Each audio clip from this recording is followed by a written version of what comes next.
Innalillahi innalillahi innalillahi rajiun. Innalillahi rajiun.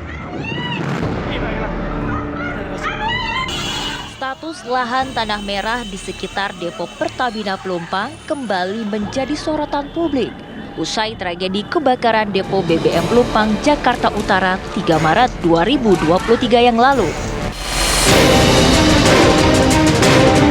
Meski kawasan tersebut diklaim sebagai lahan milik Pertamina sebagai zona penyanggah bagi objek vital depo BBM, nyatanya hingga kebakaran depo Pelumpang yang berimbas pada permukiman penduduk Tanah Merah di sampingnya.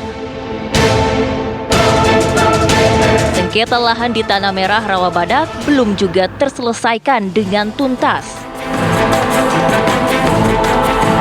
Mengapa penyelesaian sengketa lahan di Tanah Merah terasa berlarut-larut? Berhasilkah upaya pemerintah kali ini melakukan relokasi warga ataupun relokasi depo Pelumpang?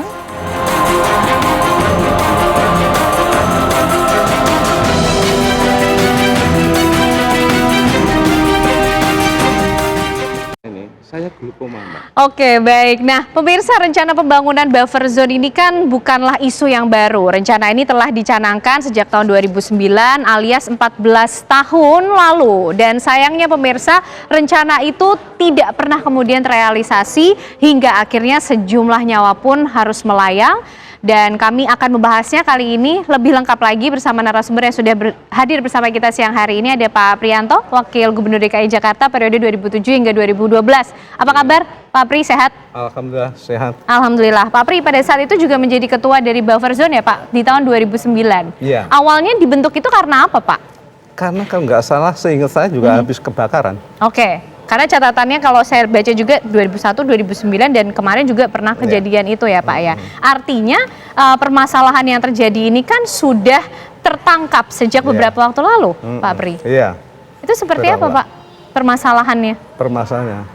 Ya karena permasalahannya kalau istilah buffer zone itu kan mengamankan objek vital nasional tadi. Terus ada lahan yang dipakai buffer. Ya. Rakyat pindah, perlu tempat. Ya kan? Itu utrek-utrek kan perkara tanah sekitar depo Pertamina itu. Oke. Gitu. Tapi kan bukannya secara aturan ya Pak, kalau objek vital ini kan tentu ada aturan-aturan tertentu yang mengatur zona amannya, ring 1, ring 2 pada saat itu gimana Pak? Nah, itu tanya yang bangun. Oke.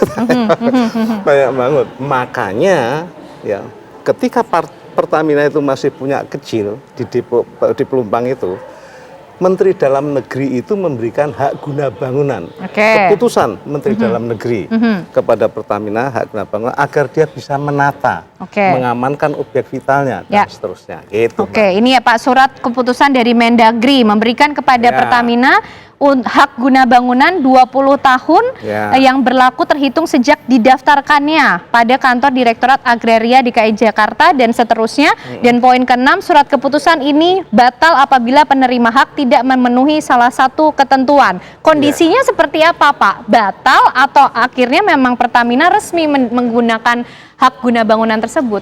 Jadi gini, tadi cepet banget kan, seharusnya ditayangkan, saya udah kirim tuh. Memang yang menjadi persoalan selalu Pertamina itu bersikukuh. Ini tanah saya dapat keputusan dari Mendagri HGB. Sekian, ya hampir 160 hektar tadi. Tapi Mbak kan baca, ada syaratnya. Nomor 6 dikatakan batal dengan sendirinya. Kalau salah satu dari nomor 2 sampai 5 itu tidak. Nah, isi 2 dan sampai 5 ini poin yang dikatakan apa Pak? Itulah mesti Mbak Ken tanya, apa itu? Itulah menjadi persoalan. Pokok orang sering nggak baca dan nggak pernah dengar.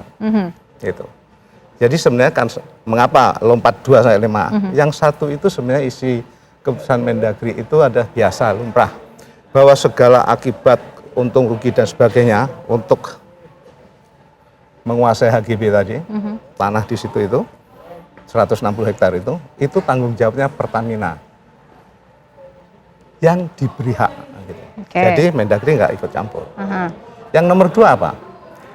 Bahwa Pertamina harus bayar 1 kepada kas negara dengan mata anggarannya Direktorat Anggaran. Mhm.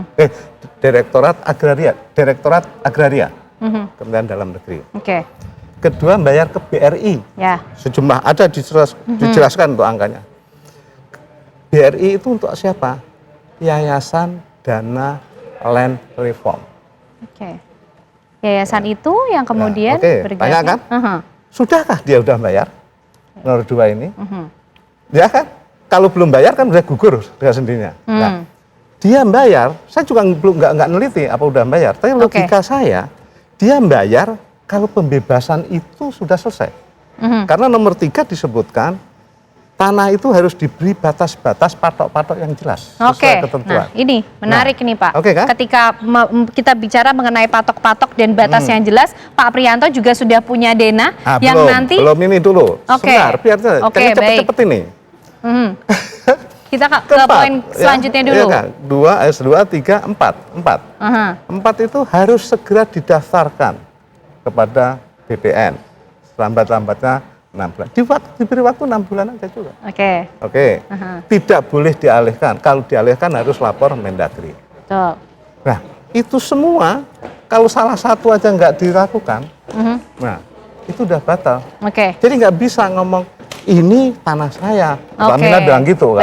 Baik. Gitu. Baik.